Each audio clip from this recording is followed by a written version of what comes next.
Bienvenidas y bienvenidos a esta exploración. Hoy vamos a examinar de cerca una serie de documentos oficiales recientes de Ecuador. Exacto. Hablamos de extractos del registro oficial, resoluciones ministeriales, bueno, el día a día de la maquinaria estatal. Sí, es una ventana interesante a cómo opera la administración pública, ¿no? Totalmente. Vamos a analizar decisiones clave, desde reorganizaciones en ministerios hasta nuevas reglas locales y electorales. Justo. Veremos cómo se aterrizan las leyes, cómo se toman decisiones que tocan fibras muy diversas: cultura, deporte, finanzas populares, incluso la sanidad del campo. Es ver cómo se mueve el engranaje. Muy bien, pues manos a la obra. La misión es entender qué implican realmente estos movimientos administrativos, regulatorios y por qué deberían, importarnos. Empecemos por el nivel central. Hubo una reorganización bastante llamativa, diría yo. Ah, sí. La del Ministerio de Educación. Exacto. Absorbió nada menos que al de Cultura y Patrimonio, a la CNCCIT, la de Educación Superior y al Ministerio del Deporte. Uf. Todo ahora bajo un nuevo paraguas, el Ministerio de Educación, Deporte y Cultura. MINDEC le llaman. Suena. Grande. Ciertamente es una fusión de gran escala, sí. Fue ordenada por un decreto ejecutivo a mediados de agosto, el número 100. ¿Y el objetivo? Oficialmente, optimizar la gestión. Y claro, la consecuencia inmediata es ver una cascada de acuerdos ministeriales. Como los que mencionamos, el 00047-A y el 00048-A. Esos mismos. Donde la máxima autoridad, delega un montón de funciones a los viceministros y subsecretarios de las áreas que antes eran ministerios o secretarías aparte. Entiendo la lógica, ¿no? Delegar para que las cosas sigan funcionando. Pero a ver, fusionar entidades tan diferentes, cultura, deporte, educación superior con educación básica, ¿no se corre el riesgo de que algunas áreas pierdan peso o su identidad específica frente al gigante que es educación? Es una preocupación válida, sí, y un desafío de gestión importante. La delegación de funciones es un mecanismo legal necesario, está en el Código Orgánico Administrativo, para evitar la parálisis y mantener los servicios. Busca agilidad, eficiencia. Ya. Pero claro, más allá de la eficiencia en el papel, el éxito dependerá de cómo equilibren internamente las prioridades. La Constitución protege la educación, pero también la cultura. Así que legalmente deben coexistir.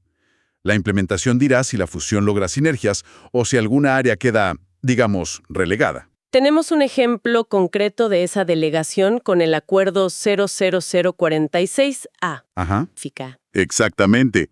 Una delegación puntual para una sesión específica, la del 25 de septiembre. Pero hay otras más permanentes, como las designaciones del acuerdo 00049-A. ¿Para qué eran esas? Para subcomités que trabajan en temas sociales complejos que afectan a chicos y adolescentes en el sistema educativo. Por ejemplo, estrategias contra el reclutamiento por grupos ilegales. Son tareas que necesitan continuidad, especialización, incluso dentro de este nuevo megaministerio. Bueno, dejemos la estructura central un momento y bajemos al terreno, a los GATS, los gobiernos autónomos descentralizados. También se nota movimiento ahí. Sí, bastante. En Balao, por ejemplo, decidieron crear una escuela municipal de fútbol y otras disciplinas recreativas. Sí, eso lo vi. Mediante una ordenanza de inicios de octubre. Es una iniciativa que encaja en las competencias municipales de fomento al deporte y recreación, ¿no? Lo dice el CUTAD. Ajá. Lo interesante es que busca explícitamente incluir a niños, niñas y adolescentes, y menciona también a aquellos con capacidades especiales. La ordenanza define su finalidad, una estructura básica con un directorio que preside el alcalde o su delegado. Mecanismos de promoción, es un ejemplo de política pública local, enfocada en la juventud en el tiempo libre. Mientras tanto, en Pangua se dedicaron a ordenar la casa por dentro, digamos. Ah, ¿sí? ¿Qué hicieron? Codificaron la ordenanza que rige a su consejo municipal.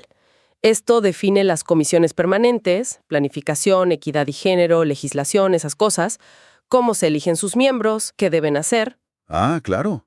Fundamental. E incluso las normas para las sesiones y cuánto ganan los concejales. Lo fijaron en la mitad del sueldo del alcalde.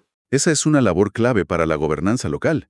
Poner por escrito las reglas del juego interno del consejo da transparencia, predictibilidad. Exacto. Define cómo se delibera, cómo se aprueban las ordenanzas, cómo se fiscaliza al Ejecutivo Municipal.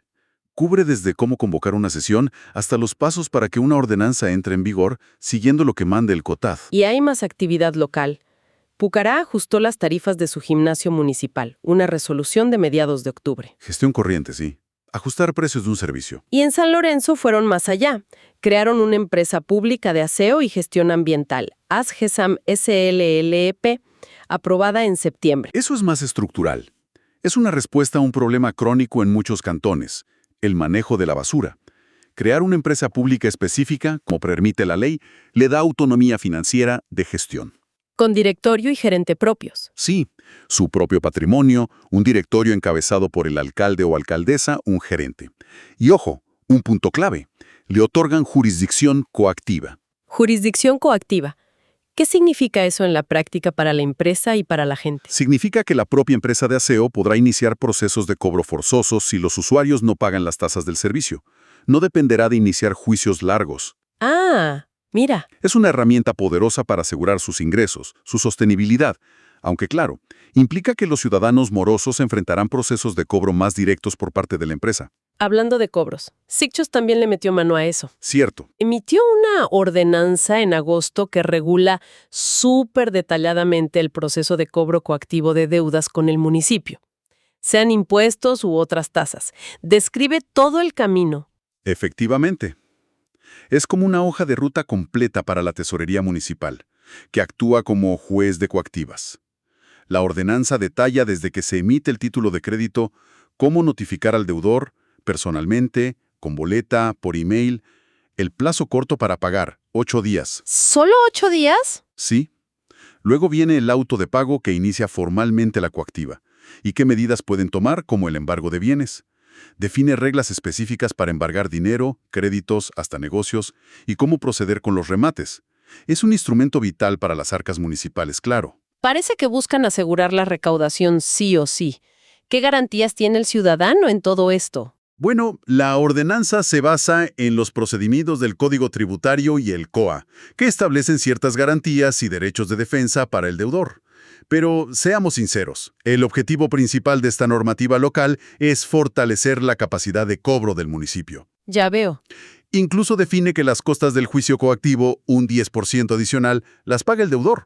Es un equilibrio delicado, ¿no?, entre financiar los servicios públicos y los derechos de los contribuyentes. Y para cerrar esta vuelta por lo local, un instrumento de planificación, el GAD parroquial rural de Aloag, en Mejía, publicó su Plan de Desarrollo y Ordenamiento Territorial, el PDOD 2024-2027. Ah, un documento clave a nivel parroquial. La ley obliga a todos los niveles de gobierno a tener estos planes. Son como la brújula que guía las inversiones y acciones para el desarrollo local en los próximos años. Definen la visión de futuro para la parroquia. Saltemos ahora a regulaciones más específicas de ciertas agencias. La Agencia Nacional de Tránsito, la ANT, reformó un par de resoluciones, la 020 y la 021 de 2025, aunque no tenemos los detalles del contenido aquí. Es normal que las agencias ajusten sus normativas, sí. Donde sí hay más información es en la Superintendencia de Economía Popular y Solidaria, la CEPS. ¿Qué hicieron ellos? Emitieron una resolución bastante larga, la CEPS-IGT. Bueno, el código es 2025-0157. Modifica una norma de apenas un mes antes. ¿Sobre qué? Sobre cómo calificar a empresas que dan servicios auxiliares a cooperativas y otras entidades financieras de la economía popular y solidaria. Servicios auxiliares. ¿Cómo cuáles serían? ¿Y qué cambian los requisitos para calificarlas? Pueden ser servicios tecnológicos, software bancario, ciberseguridad, de cobranza externa, contabilidad, auditoría. Servicios que las cooperativas necesitan, pero que a menudo contratan fuera. Entiendo. ¿Y los cambios? La reforma ajusta lo que estas empresas proveedoras deben presentar a las CEPS para obtener y mantener su calificación. Les piden estados financieros, proyectados si son nuevas, históricos si ya operan, declaraciones de impuestos, cumplir ciertos indicadores financieros, tienen que llenar una ficha financiera específica, un anexo 1, y detallar sus cuentas en un anexo 3. Suena a más control sobre quién puede trabajar con las cooperativas, ¿no? Definitivamente, la CEPS busca asegurar que estos proveedores sean sólidos y confiables. La norma detalla causales para perder la calificación, incumplimientos, información falsa, y pone énfasis en que deben proteger los datos personales de los socios de las cooperativas. ¿Algún otro detalle? Sí, uno interesante. Prohíbe explícitamente que las sociedades por acciones simplificadas, las SAS, que son un tipo de empresa más nueva y flexible, puedan ser calificadas para dar estos servicios auxiliares. Una limitación a considerar para ese sector empresarial. ¿Y en el agro? Agrocalidad, la Agencia de Control Fito y Zoosanitario, Ajá. emitió un instructivo, la resolución DAJ 2025-32020, para registrar y controlar laboratorios que trabajan con ellos mediante convenios. Correcto. Esto apunta a garantizar la calidad de los análisis que hacen laboratorios privados o de otras instituciones, pero que colaboran con Agrocalidad en programas de control sanitario, por ejemplo. ¿Y qué establece el instructivo? Pues requisitos claros de registro, el proceso a seguir, las obligaciones de los laboratorios y de la agencia, y qué pasa si incumplen, desde suspensión temporal hasta perder el registro definitivamente. Se basa en la Ley Orgánica de Sanidad Agropecuaria. Busca fortalecer la credibilidad del control oficial en el sector agropecuario. Pasemos al ámbito electoral, que siempre genera interés. El Consejo Nacional Electoral, el CNE, también ha estado activo ajustando reglamentos. Sí, y son ajustes relevantes, ¿eh? Por ejemplo, codificaron el reglamento para la asignación y entrega del Fondo Partidario Permanente. Es la resolución PLE-CNE 619-10-2025. Codificaron, o sea, reunieron y actualizaron todo en uno. Exacto. Es el reglamento que define cómo los partidos y movimientos nacionales reciben dinero del Estado. El famoso fondo partidario, ¿qué se necesita ahora para acceder a él? ¿Sigue siendo un umbral difícil de alcanzar? Los requisitos son exigentes, sí. Buscan asegurar que solo organizaciones con un respaldo electoral real reciban fondos públicos. Deben cumplir umbrales mínimos en las 2 últimas elecciones pluripersonales consecutivas. 2 seguidas. Sí. Las opciones son varias. Obtener al menos el 5% de votos válidos a nivel nacional en ambas elecciones, o lograr mínimo 3 asambleístas, o ganar al menos el 8% de las alcaldías, o conseguir un concejal en al menos el 10% de los cantones del país. Uf, suena complicado. ¿Lo es? El reglamento detalla cómo se hacen estos cálculos considerando alianzas y los distintos tipos de elección. Sigue siendo una barrera de entrada significativa, especialmente para organizaciones nuevas o más pequeñas. ¿Y si un partido logra calificar, simplemente recibe el cheque? Me imagino que hay controles. Los controles son, al menos en papel, muy estrictos. No basta con calificar. Anualmente deben presentar un informe económico-financiero detallado usando un sistema contable específico del CNE. ¿Y qué más? Y adjuntar un montón de documentación. RUC, certificado del IES al día, declaración jurada de buen uso de fondos, balances firmados por un contador público, estados de cuenta, conciliaciones bancarias. La lista es larga. ¿Y el uso del dinero? Solo para fines permitidos. Formación, publicaciones, gastos administrativos. Está prohibido usarlo en inversiones financieras. Hay reglas detalladas hasta para viáticos y anticipos, y se exige bancarizar los aportes privados que reciban. Parecen controles exhaustivos. La pregunta es si en la práctica logran prevenir desvíos, o si se vuelven una carga burocrática que complica la operación, sobre todo a los partidos con menos estructura. Ese es el debate constante, claro. La intención es la transparencia y el buen uso de recursos públicos, pero la complejidad administrativa puede ser un desafío. Entiendo. Además de este reglamento, el CNE expidió otros 2 importantes en la misma sesión.